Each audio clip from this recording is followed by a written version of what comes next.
So we have our first change to the agenda already.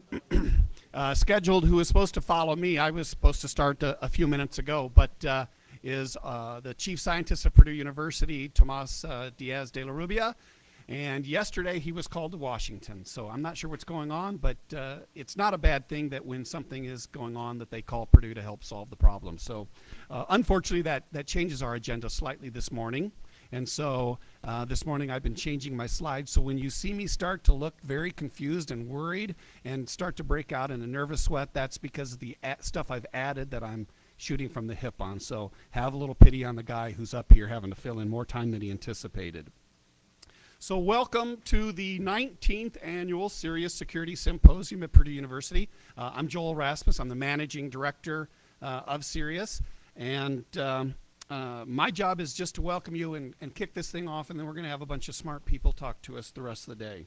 So I've got a quote up here, and as you see at the bottom, it's the opening lines from A Christmas Carol by Charles Dickens. It kind of seems like an odd thing to start a security conference with, but and as most of us know, that the story A Christmas Carol is the story of the spirits of Christmas past, Christmas present, and the spirit of yet to come, and of Scrooge, or Spaff, I mean. So this event, with it being our 19th annual, but our 20th anniversary, we themed it where we've been and what's ahead. So as we were working on the agenda, we started jokingly referring to everything in the morning in the event along the lines of A Christmas Carol, of the ghost of security past, the ghost of security present, and the ghost of security yet to come. So we had a little fun with it, so much of that today is going to be themed with that. You'll see the panels are named as such. So with the spirit of security past, there are several things along the line. One panel is specifically going to talk about where we've been over the last 20 years, what's the same, what's worse, what maybe has improved.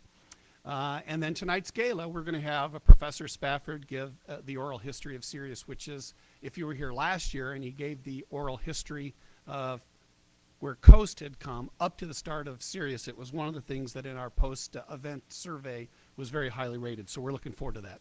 Plus there's a bar there, so we can, that always makes Spaff stories more interesting. Security present. So there'll be some tech talks on that, obviously. Everybody always wants to hear some of the research that's going on here. In addition to the tech talks, there'll be the poster session tonight. So show of hands, who is this your very first symposium, CERIAS Symposium? Okay, quite a few of you. All right, so I'm going to walk through the agenda a little bit here then for you. So this afternoon, we have what is listed as the poster preview. Internally, we call that speed dating with technology. We ask our students who have a poster to highlight their research, to come up and give a 90-second presentation, and we cut them off at 90 seconds. The idea for this was an outgrowth that we have all these posters and attendees go, and they cannot make it through the entire poster session before the time runs out.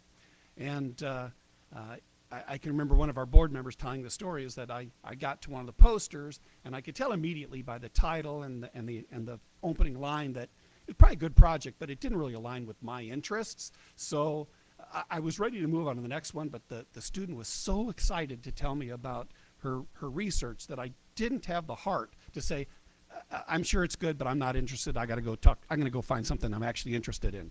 So stayed there. Well, this gives you an opportunity to have each of the students give a 90-second presentation on their research, and they're going to tell you what the title, why it's important, and that you should come see them. So you'll be able to follow along in your program and check, okay, poster. The Interdisciplinary Academic Research Institute. Our focus is cyber physical, assurance, security, privacy, and resiliency. We are a cut-across institution. So if you have anything to do with information security at Purdue, you are probably self-affiliated with this. So so the three pillars that are up here are computer science, engineering, and then the Purdue Polytechnic CIT is computer information technology. Those are the three departments that have the largest constituency of both faculty and students affiliated with us. But we actually draw students and faculty from 18 different academic departments, 8 of Purdue's 10 colleges, and all 4 of our campuses. So those in yellow or gold will have faculty and students who are affiliated with us. The two that do not are pharmacy and veterinary medicine. Now, Lilly Pharmaceutical Company is one of our partners, so we anticipate that sometime there's going to be a link there. But right now, their interests haven't been able to securing the pill. It's more like securing the factory and securing the network. So the pharmacists aren't yet involved, but we're at least working in the pharmacy space. The one that's most recently been added is agriculture. For a long time, agriculture didn't have any faculty or students affiliated with this. So, but over the last month, I've had the opportunity to go speak at Purdue's Digital Ag Forum, and then yesterday at the CERIAS Cyber Physical Systems Security Day workshop that we held here on campus. We had a digital ag and smart farming panel that had people from John Deere, Caterpillar, AgReliant, and some Purdue faculty who were discussing the challenges that come within that space. So a quick snapshot of CERIAS. We've been around since 1992, technically, when Professor Spafford and Professor Wagstaff started the COAST laboratory in computer science. It was the first security laboratory, security-focused laboratory at Purdue University. And as most of you understand how academia goes, they had some very, very early successes. Spaff had some very well-known papers written. Some of them primarily were focused on the Morris worm early. And whenever you get an awful lot of attention and the light shown on you in academia, then companies want to take notice. Some more funding comes your way. And then, if you're in academia, funding starts coming into one of your peers, you all of a sudden want to collaborate with that peer. So more faculty were drawn to Spaff's laboratory as well as the students and industry, and then all of a sudden realized that it was no longer a computer science laboratory. It was an interdisciplinary effort because there were people from, I think at that time, 6 different departments who were working and collaborating. 6 or thereabouts, as Spaff is trying to tell me my numbers are off, that were collaborating. So in 1998, 20 years ago this spring, with the support of the Lilly Family Foundation and support with the higher administration of the university, CERIAS was born. And the main difference between COAST and CERIAS is that we were, by design, going to look at this focus area from an interdisciplinary perspective. So we've done about $250 million worth of research over the last 20 years. But interestingly, 18.1 million of that came this last year. So not surprising, as we know that overall the interest and the investment in security research is going up everywhere.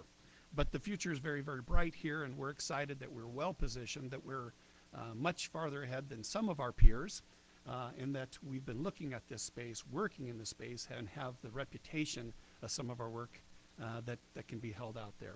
So it's interesting that anytime a BAA or a large grant drops in Washington, our phone starts ringing and saying, we're looking for partners to join this proposal team we have because we're reading some of your papers from 15 years ago when you've defined this space. Most recent, the cyber genome was a term that Spaff had put in one of his early papers, literally 20 years before the BAA dropped. So it's not bad to be out in front of the curve. So although to cite Professor Raskin, one of our longtime faculty members here, it doesn't pay to be 15 years ahead of the curve. You want to be 15 minutes ahead of the curve. So, but we've typically have been a lot further than 15 minutes ahead of the curve on this. But with the growth, and especially some of our young faculty working in applied research, we're very excited that, yes, we're working in theory. Yes, we are working on true research and development. And yes, we are working in applied research and actually making sure these technologies solve some of today's problems, not just those that are 20 years out. So there are more than 48 centers and laboratories here at Purdue University who are affiliated with us. If you read the list, some of those immediately you're going to be able to say, well, yeah, that makes sense. You know, you have a system security laboratory or a mobile forensics lab. Of course, but not all of those are immediately apparent. When you look things at the Regan Street Institute for Healthcare Engineering, they have some concerns on protecting healthcare records, privacy in records. So while we wouldn't classify all of these labs as being security labs, every one of them has a security concern and are involved with what we're doing. Vice versa, and we're involved with what they're doing. So we are not an academic department. We are a standalone institute at Purdue University. We report directly up through Discovery Park to the provost. And so we are not funded like an academic department. We have a pseudo consortium, and these are the organizations who are members of our strategic partnership program. This is what keeps the lights on. This is what pays for this conference, is the support from these organizations. We do have room for 5 more before I have to hire another staff member. So if your company, organization, your government agency is interested in what it is to be a strategic partner with Purdue, Jerry, where are you, Jerry? Okay. Jerry is happy to talk with you about what's involved and how these organizations can leverage the membership in CERIAS to the benefit of their own organizations. So a few housekeeping items before we kick off everything. I just made Jerry stand up here, but will the rest of the staff please stand up and hold your hand up? I want everybody to take notice, because this event would not happen without their hard work for the last 4+ months in putting this together. It is a monumental task in organizing this. If you'll see, there are only 6 of us who are full-time employees. So this is a very, very large conference for us to try to put on. And I kudos to the staff. I really appreciate all your hard work the last several months in putting this together. But also, please take note that if you have any questions or concerns, or you want to know where something is or where the better restaurant is, they can point you in the right direction. The restrooms are on the 3rd and 2nd floor, both on the far right-hand side of the thing here. We will have several breaks.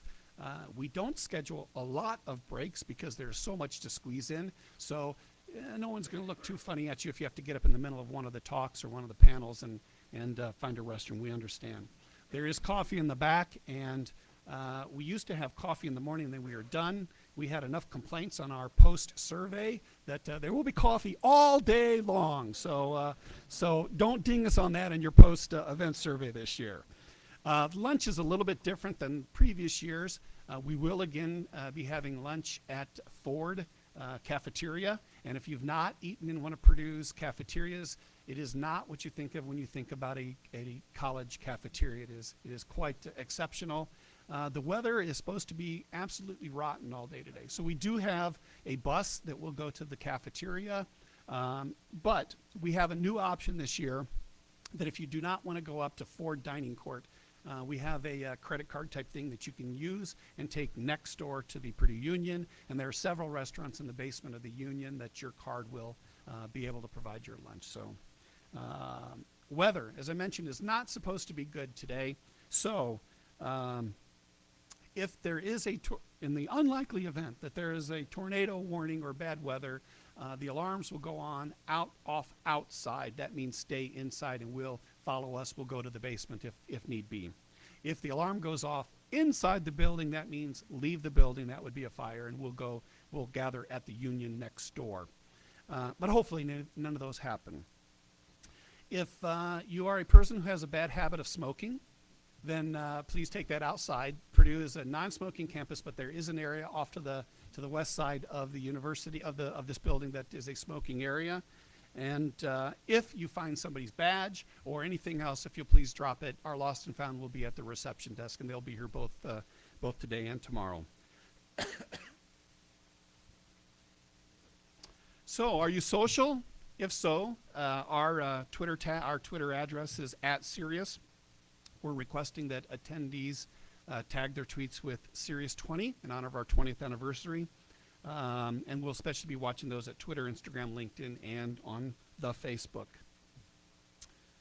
Are you looking to hire our students? Because an awful lot are. I heard that last night. I've heard that a couple this morning. There are a few job postings that are put in the back. If your organization has a job posting that you would like to print out and put in the back of the room, that is there. That doesn't have to be just for students, because I know that the university is looking for some experienced cybersecurity people. And if you'd like to come work and be a peer here at university at Purdue, there's a job back there. But if your organization, whether commercial, government, nonprofit, if your organization is looking to hire students within the next 12 months, please stand up. Students, take note of these people who want to hire you. Okay, thank you. Students, if you will be looking for a job in the next 13 months, graduation next year, please stand up. It's too early for students. Oh, there we go. Okay. All right. You 5 are going to be bombarded at the very first break. I might have to do that later once the students wake up. Does your organization have a CERT, a cyber incident response team? You don't have to stand up. But Megan, will you please stand up? Okay, this is Megan. She is one of our PhD students in industrial engineering, and her research is taking a look at improving the efficiency of certs and trying to apply some of the lessons learned in other industries to cyber. She is looking for people that she can interview or that she can share her survey with, that she can garner information, whether it's from you or somebody in your organization. Megan, stand up again so that everybody understands. Please find Megan. She needs your help with her PhD. Do you know the next director of CERIAS? So Professor Spafford moved from our executive director to our director emeritus almost 2 years ago. He is still very much involved with us, is out on the speaking circuit, and provides guidance inside the institute. But we are in the search for our new executive director. We've just posted and started looking for candidates this semester. The address on the bottom is where the job posting is. So if you know somebody that you think might be a good person to lead us into the next decade, for the next 20 years, please either apply or encourage those people to do so. So with apologies to Charles Dickens, I'm going to move away from A Christmas Carol, and we'll move to A Tale of Two Cities. So certainly the state of cybersecurity, I don't know if anybody can call it the best of times, but there are certainly some monumental moves that we've made that have made us more secure. Unfortunately, the risk and vulnerabilities have grown as well. There's certainly a time of wisdom that's going on, but there's an awful lot of foolishness that's still being done within our industry. Light, darkness, absolutely. Hopefully, at the end of this event and moving forward, there's a little bit more of spring of hope and a little bit less of winter of despair. But it is a mixed bag that we're certainly living in right now. So we're looking back, we're going to look forward, we understand where we are. Welcome to our event. So we actually now will have a 10-minute break so that everybody can refill your coffee, and then if I can have the opening panelists who are part of, keynote. I'm sorry, yeah, so we'll have the staff come set up for the keynote, and we'll resume again in about 11 minutes with our opening keynote. So thank you and welcome to Purdue.